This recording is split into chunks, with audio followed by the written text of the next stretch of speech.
Welcome to the 1960s Revisited, a podcast that takes you back in time to one of the most transformative decades in the 20th century. I'm your host, Lisa McConnell, and in each episode, I'll be focusing on a specific year in the 1960s, starting today with the year that kicked off the decade, 1960. The year 1960 was a pivotal year that in many ways set the stage for the cultural and political upheaval that would define the rest of the 60s. Let's set the scene. Dwight D. Eisenhower was serving the final year of his presidency. The civil rights movement was gaining momentum with the Gainsborough sit-ins beginning in February to protest the racial segregation. And in November, JFK would win one of the closest presidential elections in U.S. history against Richard Nixon. 1960 was also the year that the FDA approved the birth control pill, ushering in a new era of women's sexual liberation. The Cold War was in full swing with tensions rising between the U.S. and Soviet Union. In May, an American U-2 spy plane was shot down over the USSR. In pop culture, Elvis Presley returned from a 2-year military stint, along with his hit song, It's Now or Never. Movies like Psycho, Spartacus, and The Magnificent Seven hit theaters, and a new dance craze, the twist, was popularized by Chubby Checker. 1960 was just the beginning. Over the course of this season, we'll be delving deeper into the key events, people, and cultural shifts that made the 1960s a fascinating decade. From the space race to Woodstock, the Vietnam War to the Stonewall riots. So join me as I revisit the 60s, starting with the year where it all began. Picture this: America in 1960. The country is on the brink of a new era, and everyone is looking for a leader who can take them into a bright, shiny future. Enter John F. Kennedy and Richard Nixon, two men with very different visions of what the future might look like. In one corner, we have JFK, the dashing young senator with a twinkle in his eye and a spring in his step. He's got the kind of charisma that makes you want to follow him anywhere, even if it's just to watch him sail in his yacht. In the other corner, there's Nixon, the seasoned politician with a resume as long as his nose. He's the kind of guy who's been around the block a few times, and he's not afraid to let you know it. But there's just one problem. The man has the charm of a wet sock. When the two candidates faced off in the first ever televised presidential debates, it was like watching a matinee idol go up against a nervous accountant. Kennedy arrived looking cool, calm, and collected, with a tan that made him look like he'd just stepped off the beach. Nixon, on the other hand, showed up pale, sweaty, and sporting a suit that looked like it had been slept in. In the end, Kennedy's performance in the debates proved to be a turning point in the campaign. Voters who watched the debates on television overwhelmingly believed Kennedy won, while those who listened on the radio tended to give the edge to Nixon. It was a stark reminder of the power of television to shape public perception, a harbinger of media-driven campaigns that would come to dominate American politics in the decades to follow. But the debates were just one factor in a larger cultural shift that was taking place. Kennedy's youth, charisma, good looks were perfectly tailored for the new medium of television, and he used that to his advantage. Throughout the campaign, he appeared in popular television programs like The Jack Paar Show and Meet the Press, and even filmed a series of campaign commercials that featured him playing touch football with his photogenic family.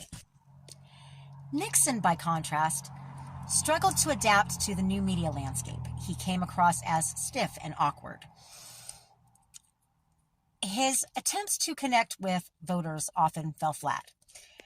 In one infamous incident, he delivered a speech in front of a group of farmers while standing on the back of a flatbed truck, only to have the truck start rolling away mid-sentence. In the end, Kennedy's media savvy and personal magnetism proves to be too much for Nixon to overcome. Kennedy won the election by a razor-thin margin, thanks in part to the strong showing in key swing states like Illinois and Texas. But the 1960 election was about more than just two men vying for the presidency. It was a watershed moment in American politics, a time when old ways of campaigning were giving way to new media-driven approaches that would come to define the modern political landscape. It was also a moment of great promise and optimism for many Americans, particularly young people who saw in Kennedy a leader who represented a break from the stodgy conformist culture of the 1950s. Kennedy's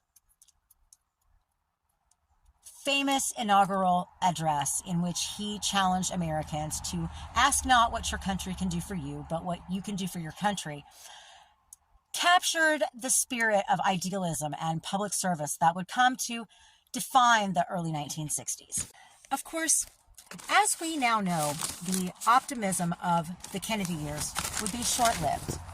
The Kennedy assassination in 1963 would plunge the country into a period of mourning and soul-searching. The decade that followed would be marked by political upheaval, social unrest, and a growing sense of disillusionment with the American dream. For a brief moment in 1960, it seemed like anything was possible. The country was on the brink of a new frontier, and Kennedy's election represented the passing of the torch to a new generation of leaders who would guide America into the future. So there you have it, folks. The 1960 election in all its gritty, sweaty, hair-sprayed glory. It was a race that had everything: drama, humor, pathos, and a cast of characters that would end up being some of the most iconic figures of the 20th century. But more than that, it was a race that changed the course of American politics and culture in ways that are still being felt to this day. It showed the power of television to shape public opinion, the importance of style and charisma in modern politics, and the enduring appeal of the American dream. So next time you find yourself watching a presidential debate or campaign ad, take a moment to think back to 1960 and the two who started it all. Because whether you loved them or hated them, there's no denying that JFK and Nixon left a mark on American history and the way we think about politics and power in the modern age. I don't want the talents of any American to go to waste. I know that there are those who say that we want to turn everything over to the government. I don't at all. I want the individuals to meet their responsibilities. And I want the states to meet their responsibilities. I don't want... And there was a Nixon guy standing guard at the heater, and so they had this sort of standoff between them, and they finally agreed on an appropriate temperature for the second presidential debate. I think this just goes to show how much detail goes into trying to control the battlefield and to try to make the other guy look bad, but most importantly, make your guy look as good as you can.